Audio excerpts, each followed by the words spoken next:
தனுஷ் என்னதான் 4 to 5 months கேப்ல ஒவ்வொரு படம்னு வரிசையா இறக்குனாலும் அசுரன் திருச்சித்திரம்பலம் கர்ணன் கொடுத்த இம்பாக்ட் அவ்வளவா கொடுக்கல. பட் அந்த சாபத்தை கரை படம் உடைச்சிருச்சு. என் பேரு கரசாமி, என்ன கரன்னு கூப்பிடுவாங்க.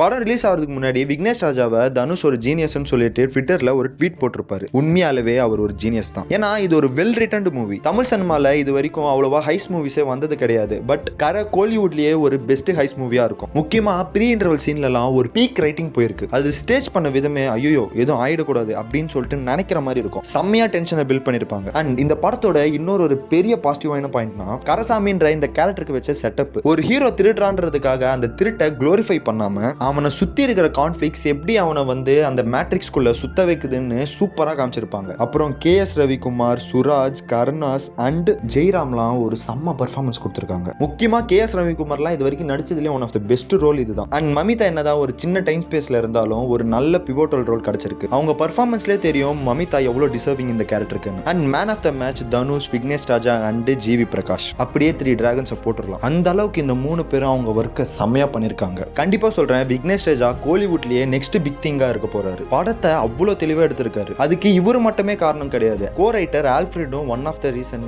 அடிச்சு சொல்லுவேன். அண்ட் இந்த படத்துக்கு நெகட்டிவ் பாயிண்ட்ஸே இல்லையான்னு கேட்டீங்கன்னா, இவ்வளவு பாசிட்டிவ் பாயிண்ட்ஸ் இருக்கும்போது நான் நெகட்டிவ் பாயிண்ட்ஸை சொல்லி உங்களோட தியேட்ரிக்கல் எக்ஸ்பீரியன்ஸை ரூயின் பண்ண நான் விரும்பல. அப்புறம் OTTல வந்ததுக்கு அப்புறமா படத்தை பார்த்துட்டு மிஸ் பண்ணிட்டேன்னு ஸ்டோரி போடுறதுக்கு பதிலா ஒரு நல்ல படம் வந்திருக்கு, தயவு செஞ்சு தியேட்டர்ல போய் பாருங்க. அப்படி பார்த்துருந்தீங்கன்னா படம் எப்படி இருந்துச்சுன்னு சொல்லிட்டு போங்க.